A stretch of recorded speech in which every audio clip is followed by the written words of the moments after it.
Hello, everyone, and welcome to today's webinar entitled Spies of the Pacific, the Claire Phillips Story.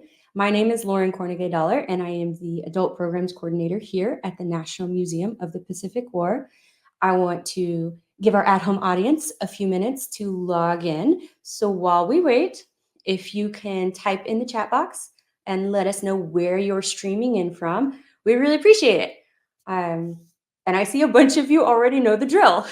And you have already started putting down where you're from. So let's see. We have someone from DC, Washington, DC. We have North Carolina, more DC. Florida, Texas, San Antonio, and Frisco. We have a special guest here that I'd like to say hi, Edna.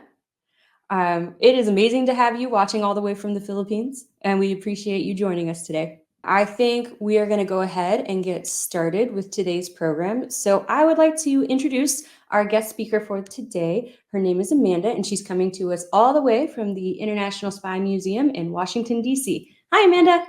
Hi, Lauren. Thank you so much. It is really exciting to partner with your museum, and I love this vast network of people that we're reaching out to. And I want to say right off the top, there are going to be people listening who know a lot more about the Philippines and the war in the Pacific, and possibly even about Claire Phillips than I do, but I'm excited to share her story. We just really are fascinated by her here at the Spy Museum and had wanted to tell her story for some time. So I was excited when Lauren invited me to do a deeper dive on Claire Phillips. And here's this beautiful photograph that you see of her often reproduced. And then there's a really pretty pastel portrait inspired by that. And I thought I would use this very attractive image to talk a little bit about her background. Born in December of 1907 or 1908 in Michigan, Claire then grows up in Portland, Oregon. And she is a kid who is excited even as a teen by a life of adventure. I believe she does not finish high school because she goes off with an entertainment group. I believe she even subbed in as a snake charmer at some point, which doesn't go that well. So she then sticks with singing. And she's traveling with an American musical performance company, and she ends up in the Philippines. And she marries a gentleman, I believe his name is Manuel Fuentes, a Philippine merchant mariner. Now, in her memoir, she says she identifies him only as Mr. Wrong, but she does become Claire Fuentes. She adopts a daughter or has a daughter, little Diane. But she takes little Diane and goes back home to Portland when the marriage fails. But just like in high school, Portland is not enough for Claire. And she returns to the Philippines in September of 1941. And she's greeted by a friend, according to her memoir, who thinks she's just crazy for coming back to Manila at this time. She's like, didn't you notice that there was a ship escorting your ship? Don't you realize we're on the verge of war? But she was not intimidated. When you read her memoir, the whole verve is plucky, resourceful, risk-taking Claire. So back she goes, and she soon finds a job in a nightclub. She's performing as Claire de la Taste. She has little Diane with her. She finds caregivers for little Diane. And she ends up performing at the very modern, in her words, Alcazar Club. And it is there at the Alcazar Club on October 15th, 1941, that she meets this dashing American military man, Army Sergeant John V. Phillips. She calls him Phil. She is singing a song is entranced by him, and he is, of course, entranced by her on the stage. And she says it really is love at first sight. They are very taken with each other. They really have a whirlwind romance. He is always asking her, according to her memoir, to marry him. But she is 10 years or so older than he is. She's an older woman, she's divorced, she has a child, she doesn't want to tie him down, but he is really devoted to her. And I have to say, she describes him throughout her memoirs as this, handsome man. And I was delighted when I found this image of him, because I thought, well, she was not lying. That is one good-looking man. And so they have this wonderful relationship through the fall of 1941, and she has apparently agreed to marry him by Christmas of 1941. But of course, you who are listening and watching probably know that something very big happens in early December 1941, and the Philippines are invaded just 10 hours after Pearl Harbor. So there they are in the thick of the war. They've had a lot of fun, play about town. Now the rubber is hitting the road. So Phil is moving throughout. He's telling her to prepare a go bag. There is a lot of talk in her memoir, a lot of incredibly robust description about what they packed, where they went, how Phil spirited her and little Diane out of Manila. And so she was able to travel along with him through December. And he said to her, these are his words from her memoir, and pardon me for slightly derogatory or just plain derogatory things. I'm just speaking the language of the time. He tells her, we're going to dig in on Bataan and let the Japs take Manila. Unless our troops are out of there, the NIPS won't consent to treating it as an open city. So they are off to Bataan and hiding out, working together, trying to support the patriotic cause. And he appears, and there at first she is staying with little Diane in rather decent places, houses, and Phil appears on Christmas Eve 1941 and spirits her away to a very romantic midnight wedding ceremony outdoors. And it's quite remarkable that they pull this off. And then he's rather gone, and she is just spending her time with the child, hiding out in progressively more rustic, more dangerous, more difficult to access places out in the countryside. And she is a liability to the people that are helping her.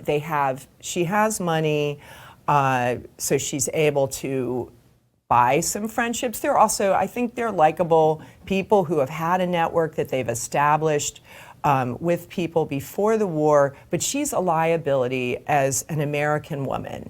The Japanese have taken over, the US is the enemy. She is a white American woman.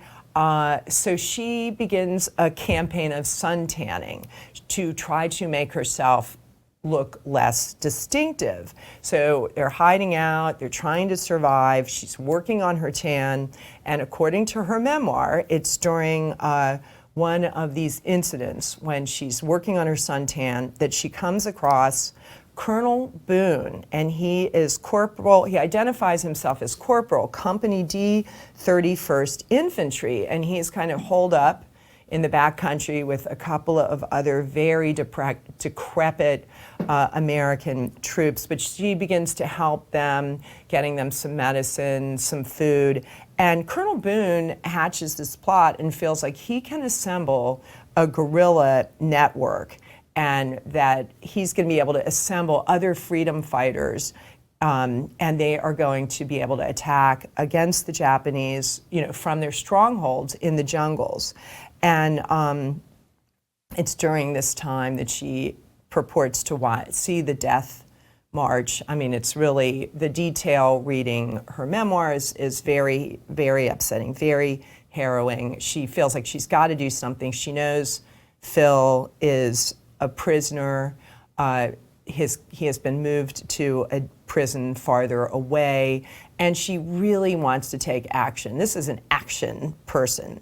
So she decides to smuggle herself to Manila, leaving her daughter in the good care of their friends, and she is going to head to Manila and come up with a plan to help the guerrilla operatives and also the prisoners of war. And so we will see that her big plan, she gets some documents that purport that she is Italian, that she is of Italian extraction. She has been born in the Philippines. Her name is Dorothy Fuentes. And she doesn't speak Italian, but she figures she can get away with this because she assumes the Japanese don't speak Italian either, and she'll just go with English and hope for the best. She works in one nightclub, is treated very roughly by some of the patrons, feels like the operator of the nightclub is not paying enough attention to the work, and she gets a backer to agree to help her open Club Subaki, and this image is from the club in rougher days. But she is going to use this club as a front to get money that she can share with the guerrilla effort, that she can use to send food and medicine to the guerrillas, also to prisoners of war, and also as a cover to spy on high-level Japanese military officials and business officials. So she opens the club on the anniversary of the date she met Phil, which is October 15th, 1942. Unfortunately, she finds out after she's opened the club that Phil had died previously in July. And she is truly heartbroken, but it really encourages her to redouble her efforts. And she gets to work with a really formal spy ring. They have code names, they work with coded messages, there's reference to adapting Pig Latin, and she takes for herself, her code name is High Pockets. And High Pockets was how she described her bra. She would always stash her valuables in her high pockets. And throughout the course of her memoir, she's always fishing out a diamond watch or something that she's stashed in her high pockets. So it was a great code name. And quoting from Colonel Boone in her memoir, this is what he has to say about her work during the war. He says she was an outstanding and resourceful spy in Manila for over 2 years, a guerrilla officer, leader, and organizer of the Manila, and that she was comadre, patriotic, and that she was the godmother of the desperate guerrilla fighters. And the word I was searching for was the Manila Underground. Sorry, I don't know. I couldn't read my own notes. Forgive me for that.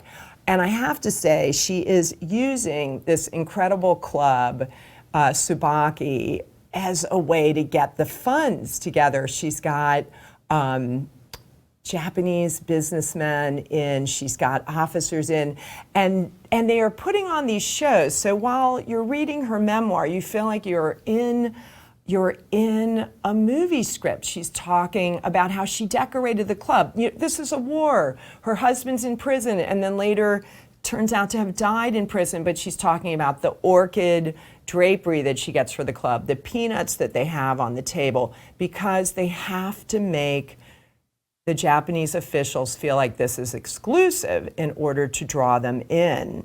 And she is very successful, and they achieve money, supplies, and information for the guerrillas and for those in prison. She has named the Club Subaki for the camellia flower. And club was a suggestion from one of her colleagues because it meant it was really elite and exquisite. So it's got all the, when you read her memoir about her exploits, there is all the real spy story stuff that you're used to from the movies, but according to her, it happened in real life. They are tested by a false dangle operation in which a certain American colonel reaches out, but she gets a sense that it's wrong because she said no American in dire straits would use such long and formal words. So her gut gets her through a lot of these tight spots. And by late 1943, she is coordinating with 3 different guerrilla bands. The original outfit that was gathered by Colonel Boone, another under the command of Colonel Thorpe, and a third under the command of Colonel Strawn. So she is working with them, and one, in addition to all the support and information that she shares, one of the claims that she makes that is extremely epic is the evening that she was able to stall the commander of a submarine flotilla. There are 40 subs in this flotilla, and she is able to distract the commander with an endless array of dance performances, different spiked drinks, great conversation, really good flirting, and that they are delaying their departure. And her whole plan with this is that she can get the news communicated to Colonel Boone, who can then relay it to the American forces. And she said that later, long after this, one of the members, a sole member of the flotilla, came back. He had survived the sinking of all of the subs and had been rescued. And as she said, bottoms up, which he thought was funny, not realizing she was really on the side of the Americans. Another really wonderful spy moment. We love those nail biting. The whole thing is a nail biter, but hearing her talk, she's supposed to be Italian, and one of her patrons is crazy for the song O Sole Mio, and he says, you must know the words to it. I can't wait to hear you perform that. Well, a well-trained spy probably would have done a little more Italian research. I know it's wartime, so she really doesn't know the words, so she proceeds to try to get him a little bit tipsier and tipsier, and then she has her band play as loud as possible while she renders the song by just singing the one line she knows over and over. So I found that really kind of fascinating. And then she also references a film that many of you may be aware of, Dawn of Freedom. I've got a few stills from the film. You may have seen these before. This is a Japanese propaganda film from 1944 that is to celebrate how the Philippines are just doing so well now that the Japanese have taken control. And we can just move through these images because she says in her memoir that she watched the filming of these and was very controversial because they used some American prisoners of war to film these. And then there's even an image that harkens back to the open city comment that her beloved Phil made when the conflict began. So eventually she is arrested on May 23rd, 1944. And she is moved through a series of prisons from something small, very near her club, no one knows where she is, to larger, to fort situations, and she undergoes incredibly, incredibly harsh interrogation. She describes waterboarding and even worse things that happen to other prisoners, and she is eventually receives a death sentence and is moved to Bilibid prison. She even talks about once being blindfolded and feeling a beheading sword at the back of her neck, but then is not, not actually murdered. They were trying to get more information out of her.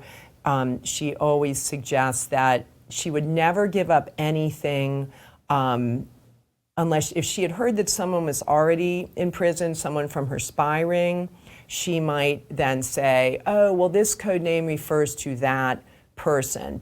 And they would get, her interrogators would get very frustrated with her because they'd say, oh, high pockets, you always start by telling the truth and then you start with your lies again. And somehow or other, she ends up having her sentence commuted to just 12 years, and she ends up at a women's correctional institute, and that is where the wonderful moment comes when the Americans come back, and she is released on February 10th, 1945, about 50 pounds lighter than her natural weight, incredibly, anemic. She suffered the loss of a husband. She suffered torture. She suffered starvation and the loss of many friends and people in the spy ring. So, what's the next chapter for High Pockets? Well, she writes her memoir, and she also writes this book with another gentleman, Manila Espionage, which comes out in 1947. And then she receives the Medal of Freedom. We'll see an image of her receiving that in 1948 from General Mark Clark. Quite an amazing journey, but she is not finished. The book becomes a movie. She has a lot of fanfare. This is her being greeted at LaGuardia in 1951. Major Kenneth Boggs is giving her a kiss. He credits her with saving his life with some of the incredible supplies, medicine, money that she was able to get to prisoners of war and also to the guerrilla troops. And we have some images from the movie. I Was an American Spy, a B movie, but there it is. And then this is Claire around the time of the release of the movie. And she does not get to live long after this. She has returned to the United States, and she ends up dying in 1960 from meningitis. Not terribly old. We have a photo of her from later in her life, still a very beautiful lady and a very glamorous woman, truly a showgirl spy. And I would welcome any questions or any thoughts you have, Lauren. I'm sure there are people on this who could tell this story even better than I could. Well, thank you so much, Amanda, for your lovely presentation. I learned a lot about Claire, and I am sure our audience did too. Now is the time for our at-home audience to type in any questions they may have into the chat box. And I see that we already have some coming. Actually, the first question is similar to the one I was thinking of. Oh. So was she reunited with her daughter after the war? What happened to little Diane? So she always made sure that when she could, little Diane was with her and always would have a good caregiver. When you're keeping nightclub performer hours, it's a little bit different, but she had little Diane with her until it was too dangerous, and then she had her in the countryside, always with people hiding out. So she was reunited with her when she was released from prison. Little Diane didn't quite know who she was, eventually said, oh, are you my mommy? And Diane went back to Portland, Oregon with her, and then continued her life in the United States. And I am interested in learning more about little Diane myself. So if anyone knows, happy to hear more. There's a woman who believes she is Claire Phillips' granddaughter that I've been trying to look into. I'm excited by that lead. Okay, well, we have a lot of questions coming in. This is great, guys. Let me try and pick out what was the next one that was popping up. Okay. Could you tell us again why she was arrested? What led to that? Can you clarify Yeah. that? Oh, they were very suspicious. They'd found these letters. They were code, this money that was going out. And she saw during her interrogations, they would confront her with some of the coded letters, and she realized she had gotten really sloppy. So she had let fingers, she had led the trail back to her in some of these notes. Okay. And there are also, people probably gossiped. It was wartime. People were having a hard time surviving. So I'm sure there were probably some tips that people were paid for. Great. Okay, can you speak to how the spy ring formed?